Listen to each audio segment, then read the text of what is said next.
बहुत सी सिद्धियां हैं।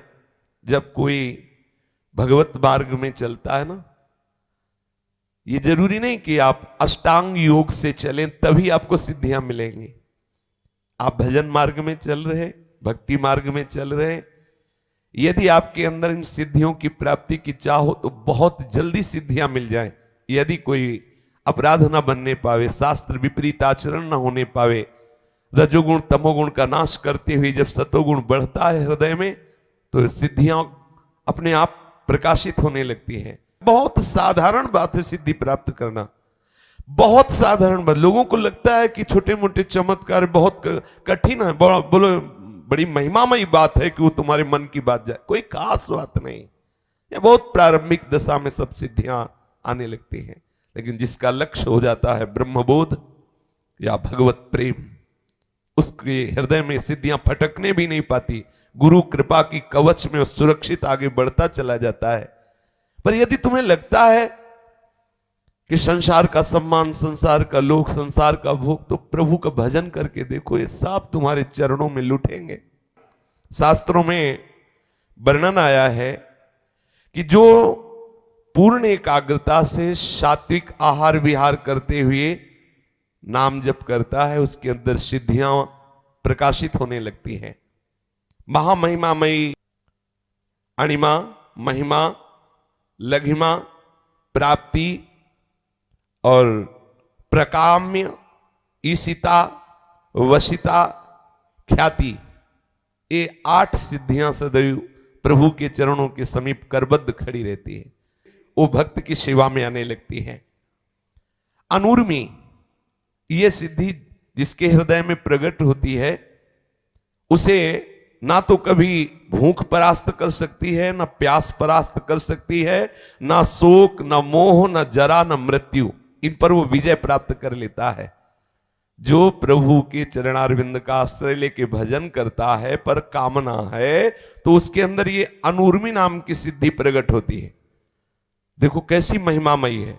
चाहे जितने दिन भोजन न मिले, वो कभी भूख से व्याकुल नहीं हो सकता। 70 दिन तक बालक ओम प्रकाश जी ने ना अन्न ग्रहण किया, ना कोई फल फूला, लेकिन आप प्रसन्न मुद्रा में भगवत स्मरण परायण रहे। और कितने से भक्तों के चरित्र आते हैं। भूख की व्याकुलता स्पर्श नहीं कर सकती उसके हृदय में, प्यास की व्याकुलता स्पर्श नहीं कर सकती, ना तो कोई शोक उसे छू सकता है, ना मोह छू सकता है, ना बुढ़ापा और ना मृत्यु, ये उसको दुख नहीं पहुंचा सकते हैं।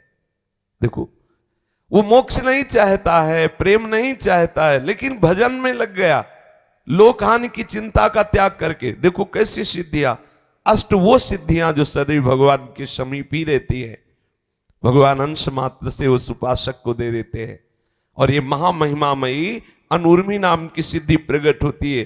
फिर दूसरी सिद्धि दूर श्रवणादि, वो लाखों कोस दूर की बात सुन लेगा।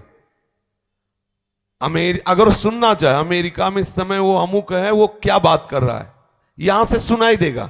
बैठे बैठे बैठा यहां है और एक एक बात उसकी सुनाई दे रही। ये सिद्धि कहीं से किसी की भी बात वो सुन सकता है कि आप क्या बात कर रहे हैं। जिधर वो ध्यान देगा उधर पूरी बात उसे सुनाई देगी। जैसे हम आपसे बात कर रहे हैं, ऐसे उसको सुनाई देगा। वो जहां की बात, लोक लोकांतर की, जहां की सुनना चाहेगा उसे दूर श्रवणादि, ये सिद्धि प्राप्त होने पर कहीं कुछ भी सुन सकता है, किसी की भी बात सुन सकता है। फिर दूरदर्शन आदि, यहां से बैठे बैठे वो देख सकता है ब्रह्मलोक में क्या हो रहा है, यहां से बैठे बैठे देख सकता है कलकत्ता में क्या हो रहा है, अमुक जगह क्या हो रहा है, देख सकता है, बैठे बैठे देख सकता है। देखो भजन का बल देखो, प्रभु का आश्रय लेकर नाम जप का प्रभाव देखो। बैठे बैठे उसकी दृष्टि इतनी सूक्ष्म हो गई, वो जहां चाहे वहां की बात देख सकता है। मनोजव सिद्धि, वो मनोजव सिद्धि को प्राप्त हुआ उपासक जिस शरीर में चाहे उसमें प्रवेश पा सकता। जिस शरीर में उसके हृदय में भावना हुई कि मैं उस शरीर में, तो उसी के मन में प्रवेश कर गया। जिस शरीर में चाहे उस शरीर में, जैसे भगवान शंकराचार्य एक राजा के शरीर में प्रवेश होकर काफी दिन तक राज भोगों का अनुभव किया, उत्तर देने के लिए कि क्या होता है ये। किसी के भी मन में एक प्रसंग आता है योग वासिष्ठ में, श्री जनक जी के हृदय में एक योगिनी प्रवेश की, बहुत भजन परायण थी। जनक जी भी पहुंचे हुए महापुरुष, जीवन मुक्त महापुरुष, उन्होंने कहा कि तू मेरे हृदय में कैसे आ गई। यद्यपि बाहर भी सिंहासन में बैठी थी और अंदर उनके हृदय में बैठ गई जाके। स्त्री शरीर, भजन परायण और सिद्धियों को प्राप्त किए हुए।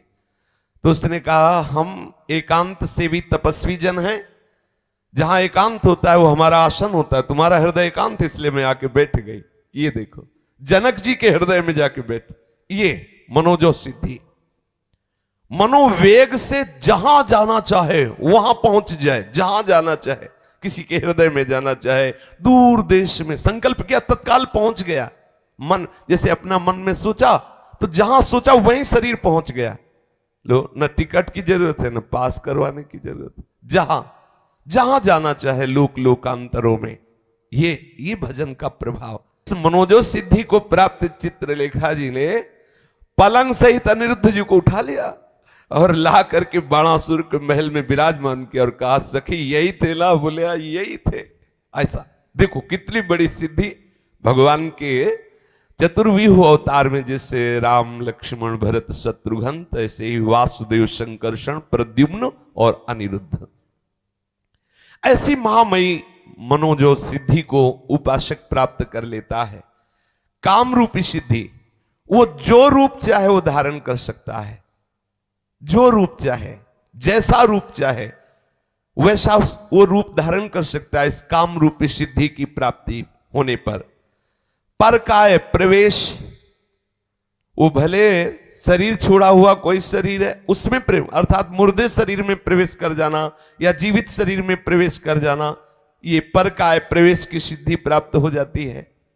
जो सात्विक भाव से स्वच्छंद मरण, जब चाहे तब शरीर छोड़े, ना चाहे तो ना छोड़े, ये कोई भगवत प्राप्ति वाली बात नहीं है। चांगदेव नाम का एक महात्मा 1400 वर्ष का, ये कोई सतयुग त्रेता की बात नहीं, महाराष्ट्र में श्री ज्ञानदेव जी महाराज के दर्शन करने में आया, सिंह पे बैठ के सांप की चाबुक लेकर के। ऐसा तो इसका तात्पर्य है कि इस स्वच्छंद मरण सिद्धि को प्राप्त है, लेकिन ना तो उसके अंदर विशुद्ध बोध है ना भगवत प्रेम है। श्री ज्ञानदेव जी के आगे उसका धूल दूसरित हो गया है सब अहंकार सिद्धियों का। और देखो भजन का प्रभाव देखो, चबूतरे में बैठे थे श्री ज्ञानदेव जी महाराज, तो पता चला कि योगी मिलने आ रहा है, तो चबूतरे से कहा हाँ चलो, तो चबूतरा चल दिया। और उसके होश उड़ गए कि मैं तो चैतन्य शेर को अपने वश में करके ला रहा हूं, सांप की चाबू, ये तो जड़ चबूतरा चल दिया। भजन का प्रभाव। फिर है देव क्रीड़ानुदर्शनों, ये सिद्धि जिसके हृदय में प्रकट होती, तो जैसे अपने लोग टेलीविजन देखते हैं ना, ऐसे वो जिस लोक के वो खेल देखना चाहे, क्रीड़ा के विविध प्रकार के, विलासता के, वो सब देख सकता है। गंधर्व लोक में कैसी क्रीड़ा हो रही, देवलोक में कैसी क्रीड़ा हो रही, ये सब यथा संकल्प संसिद्धि, जैसा संकल्प करे ठीक वैसे ही कार्य होगा। ये सिद्धि प्राप्त होने पर जैसा संकल्प करेगा वैसे ही सामने परिवर्तन हो जाएगा। चाहे वो जड़ वस्तु हो चाहे चैतन्य वस्तु हो, उसके संकल्प के अनुसार चलना होगा। यह सिद्धि प्राप्त हो जाती है। अप्रतिहत गति, उसकी आज्ञा को कोई उल्लंघन नहीं कर सकता। जिसके अंदर सिद्धि, जो आज्ञा करेगा उसका पालन ही करना पड़ेगा, बलात् करना पड़ेगा, उसकी गति को कोई रोक नहीं सकता। यह सिद्धि जिसके हृदय में अप्रतिहत गति प्रकट होती है। त्रिकालज्ञता, भूत में क्या हुआ, भविष्य में क्या होगा, वर्तमान में क्या हो, सब उसे पता हो जाता है इस सिद्धि के प्राप्त होने पर। अद्वंदता, शीत उष्ण सुख दुख मृदु कठिन, ये मान अपमान सब ये वश में हो जाते हैं, कोई भी द्वंद्व से परा। लेकिन ये बोध संपन्न महापुरुष नहीं हुआ, ये भगवत प्रेमी नहीं हुआ। पराचित्ताद्यभिज्ञता, दूसरे के मन में क्या चल रहा है ये बात जान जाना, ये सिद्धि। पराचित्ता व्यभिज्ञता, दूसरे के मन की बात जान लेना। तुम मन में क्या सोच रहे हो, आज तुमने स्वप्न क्या देखा, आज तुम क्या सोच के चले हो, विविध प्रकार के मन की बातें जान लेना। प्रतिष्ठम्भ हो, अग्नि की ज्वाला से ऐसे निकल जाना, जैसे अपने लोग ऐसे टहलते हैं, ऐसे वो अग्नि की ज्वाला में टहलेगा, उसका रोम भी नहीं झुलसेगा। वो वायु के साथ उड़ सकता है, वो जल में ऐसे थल की तरह चल सकता है, भारी से भारी शस्त्र प्रहार होने पर उसकी त्वचा में खरोच भी नहीं होगा, भयंकर से भयंकर मारण विष पीने पर भी विष का कोई प्रभाव उसके ऊपर नहीं होगा, चाहे जितना सूर्य का ताप हो उसके शरीर में गर्मी नहीं पैदा कर सकता। ये सिद्धियां। अपराजय, कोई भी मंत्र से, तंत्र से, बल से उसको पराजित नहीं कर सकता। अपराजय, सब पर वो विजय प्राप्त करने की सामर्थ्य रखता है। इसलिए अगर आपको ऐसा कुछ चमत्कार भी प्राप्त करना है तो प्रभु को भजो, वो बड़े लीलामय हैं, बड़े सामर्थ्यशाली, बड़े कृपामय। लोक हानि की चिंता ना करो, जिस मार्ग के आश्रित आप हुए हो इसमें सब सामर्थ्य विराजमान है। जो चाहोगे, जितना चाहोगे, तृप्त हो जाओगे, ऐसे तृप्त हो जाओगे कि कुछ चाहोगे ही नहीं। चल के तो देखो।